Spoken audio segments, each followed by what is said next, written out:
welcome to the second episode of ANNinspiration. This afternoon we are here in front of our school, SPAC or South Philippine Adventist College. We are located here in Camanchiles, Matanao, Davao del Sur. So I'm going to let you take a look at our school buildings.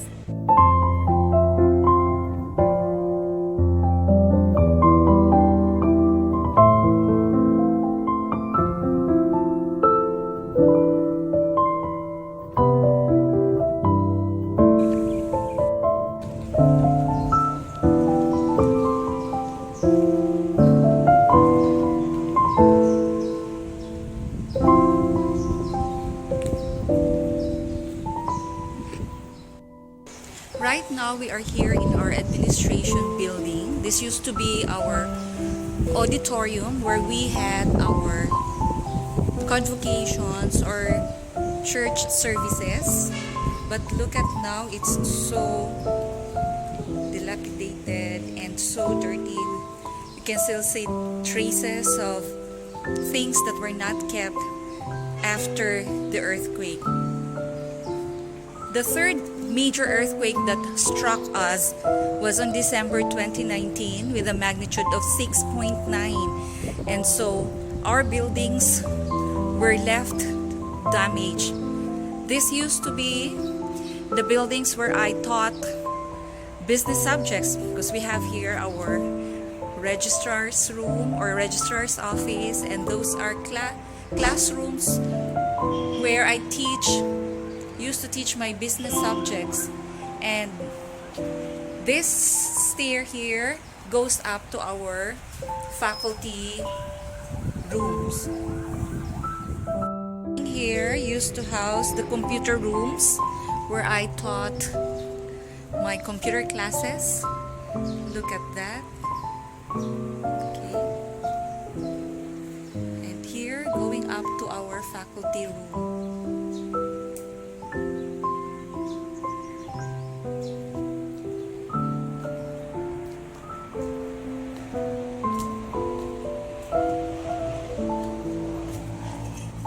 This is the business office. Okay, where the walls really came down. And good enough that when the third major earthquake happened, it was a Sunday, so nobody was here, nobody was working, no students were around, so at least nobody was hurt. I actually miss having classes here because now we're just doing our classes online. Well, because of the pandemic, but then even if there was no pandemic, I think we'd still be having a hard time housing our students because we're not yet ready with our classrooms.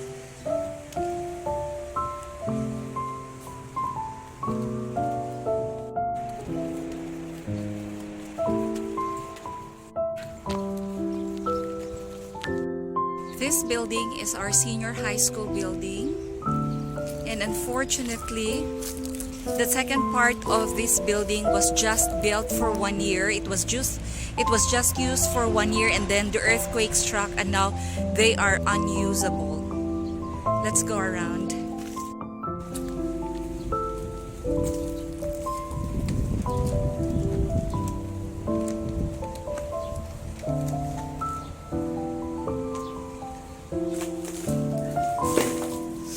I actually haven't been here for more than a year. This has been a restricted area because of the danger.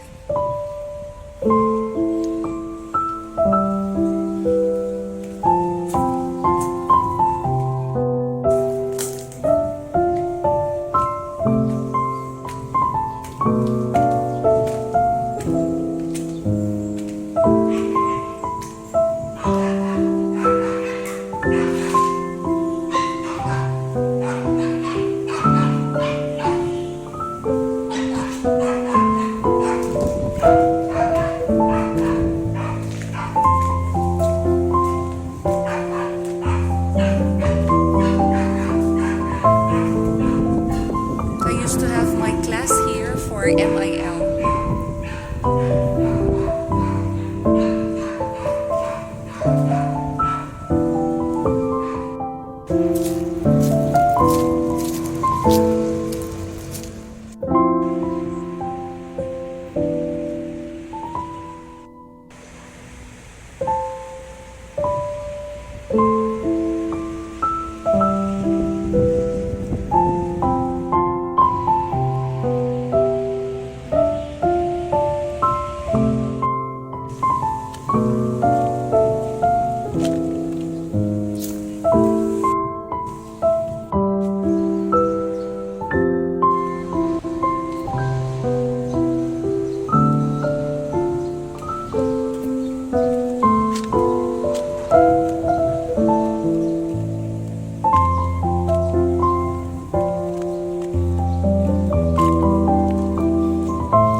That's our library.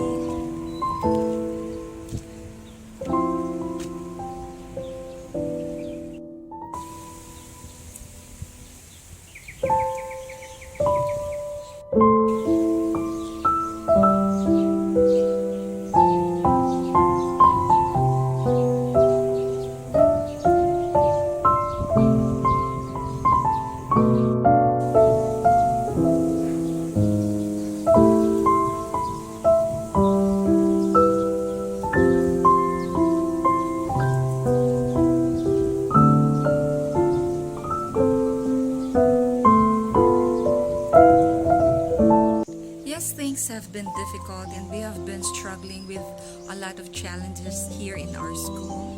But in spite of that, we could see the hand of God still guiding us. Our teachers are still very passionate about teaching, and our students, though they are just doing their studies online, they continue to support our school. They continue to try to do what they can with the new normal. But then it's also a fact that a lot of them are also having difficulties, and in fact some of them have expressed about quitting, about stopping their studies. And I understand, I know it's difficult. They are trying to adjust to a lot of things, and many are also challenged because they don't have good internet signals at home. They don't have the proper gadgets or technology to use for their studies. And so there are a few who stopped, and there are some more who are expressing their apprehensions and their plans of stopping.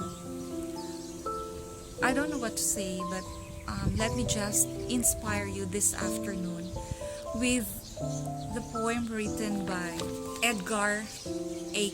Guest. This poem is entitled Don't Quit. So I would like to share this with you, and I hope that somehow it will inspire you. Don't Quit by Edgar A. Guest.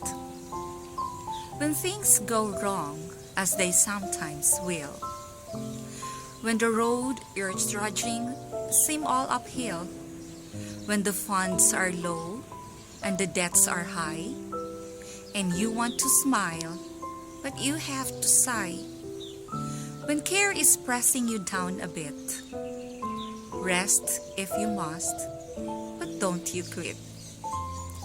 Life is queer with its twists and turns, as every one of us sometimes learns, and many a fellow turns about when he might have won had he stuck it out. Don't give up though the pace seems slow. You may succeed with another blow. Often the goal is nearer than it seems to a faint and faltering man. Often the struggler has given up when he might have captured the victor's cup. And he learned too late when the night came down how close he was to the golden crown. Success is failure turned inside out, the silver tint of the clouds of doubt.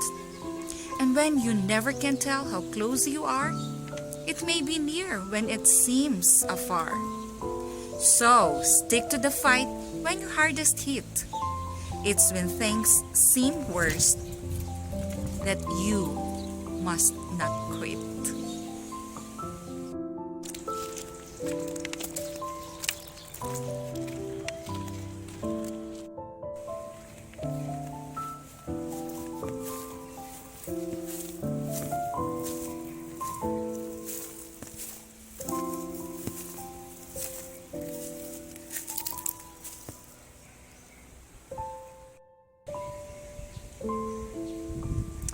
Dear friends, when you feel like giving up, be reminded that God loves you and wants you to live your life to the fullest.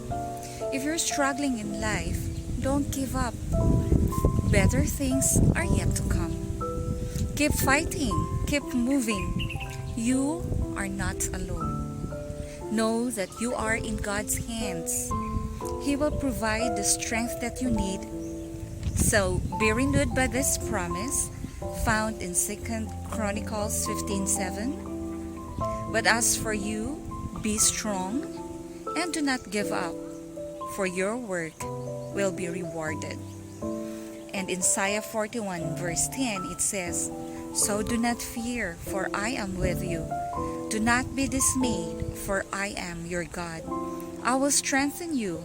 I will uphold you with my righteous right hand.